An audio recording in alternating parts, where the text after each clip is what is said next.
Domênica chega à fazenda e enfrenta o capataz Genaro Penha, afirmando ser a verdadeira dona e assumindo o controle. Ela impõe autoridade, repreende maus tratos a um animal e o expulsa do quarto principal, que pertencia a seus pais. Sozinha, emocionada, ela se depara com o quarto em desordem e chora ao lembrar da família. Depois Domênica coloca fogo nas roupas de Genaro e deixa claro que é uma mulher de palavra e que não tolerará nenhum homem abusivo em sua fazenda. Na manhã seguinte, Genaro instrui sua sobrinha a vigiar a patroa. Logo em seguida, ao se encontrar com a senhorita Monteiro, ele a cumprimenta perguntando como ela havia dormido, tentando aparentar normalidade. No entanto, ela não deixa passar um detalhe. Ele estava usando o chapéu na presença dela, e ela o repreende imediatamente, dizendo que diante de uma mulher ele deve tirar o chapéu. Genaro, em um ato de desafio disfarçado, diz que ela mesma o recolha, mas ela rebate com firmeza, ordenando que ele o apanhe e que abandone os ares de patrão que não lhe pertencem. Em seguida, ela determina que ele mande selá-lo um cavalo, pois quer que ele mesmo lhe mostre tudo o que é dela na propriedade. A cena deixa claro que a senhorita Monteiro não pretende recuar diante de nenhuma provocação e que está determinada a assumir o controle total da fazenda.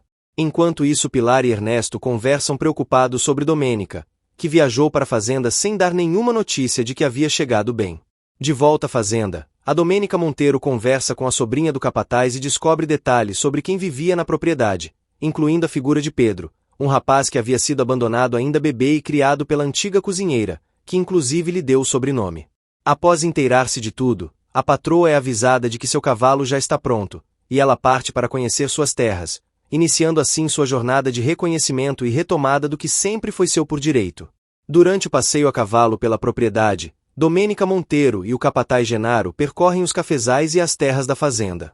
Genaro tenta justificar a perda da última colheita, alegando que uma praga havia atingido toda a região e que não havia sido possível fazer nada. Domênica rebate com frieza, lembrando que ele mesmo havia admitido que foi um descuido, classificando o erro como muito caro. Em seguida, ao chegarem a uma lagoa, Genaro explica que ela é essencial para o gado, mas que existe um conflito com a fazenda vizinha chamada Espelho de Lua, cujo proprietário, Eugênio Jimenez, havia morrido há muito tempo, e desde então os problemas com as divisas de terra se intensificaram. A fazenda vizinha estava praticamente abandonada, com apenas o capataz, sua neta e alguns poucos peões vivendo no local. Enquanto isso, Luiz Fernando, doutor em traumatologia e ortopedia, chega à fazenda Espelho de Lua acompanhado de sua mãe, Dona Mercedes, e de uma funcionária chamada Diana. Eles são recebidos com alegria pelo velho Prudêncio, capataz fiel que manteve a propriedade à espera do retorno da família. Ao ver o estado de deterioração da casa, Luiz Fernando e sua mãe ficam consternados, mas Prudêncio explica que ele e sua neta Adelaida fizeram tudo o que puderam para conservar o lugar.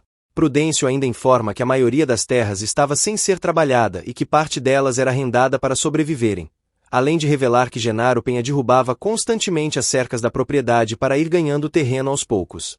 Sozinho à beira da lagoa, Fernando tem um momento de reflexão silenciosa, lembrando de Paula com saudade.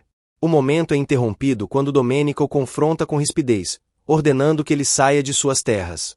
Luiz Fernando responde com calma que a lagoa está dentro de suas terras e que pode provar isso.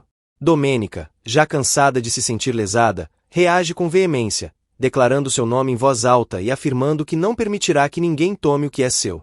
Luiz Fernando tenta manter um tom amigável, dizendo que quer apenas resolver a questão dos limites das terras e que não tem intenção de criar conflito com a vizinha. No entanto, ao perceber o temperamento explosivo dela, ele acrescenta com ironia que jamais se interessaria por uma mulher com aquele tipo de personalidade, se despede educadamente e vai embora. Domênica fica sozinha, furiosa, mas resolve em silêncio que nunca mais permitirá que ninguém se aproveite dela. Enquanto isso, a amiga de Chiara chega para uma visita e logo o assunto recai sobre Domênica, que mesmo estando ausente continua sendo o centro das conversas. Chiara demonstra ressentimento, sentindo que ninguém a consola ou presta atenção em seus próprios problemas. Ela então confessa para sua amiga Silvia que foi enganada por Max Langer, o mesmo homem que havia traído Domênica, revelando que ele lhe havia pedido dinheiro emprestado para comprar um cavalo, prometendo pagar quando vencesse um prazo de investimento. O dinheiro, no entanto, pertencia à mãe de Chiara e havia sido guardado para abrir um negócio. Max desapareceu com o dinheiro junto com o sócio, e ela não sabe como encontrá-los. Silvia, tentando ajudar, sugere que ela venda joias e roupas caras que Domênica deixou para trás, oferecendo um contato na cidade do México para isso. Na fazenda Espelho de Lua, Dona Mercedes conversa com o fiel Prudêncio, explicando que voltou apenas para apoiar o filho Luiz Fernando após o fim de seu casamento, e que a intenção é vender a propriedade o quanto antes. Prudêncio, apegado ao lugar onde passou a vida inteira, ouve com tristeza, mas Mercedes o tranquiliza dizendo que Luiz Fernando cuidará bem dele com uma boa indenização. Luiz Fernando, por sua vez, informa a mãe que encontrou Domênica Monteiro reivindicando as terras da lagoa, e começa a investigar se existem escrituras ou acordos que definam os limites corretos da propriedade. Prudêncio esclarece que houve um acordo antigo entre os pais de ambos, mas que os problemas recomeçaram com a chegada de Genaro Penha.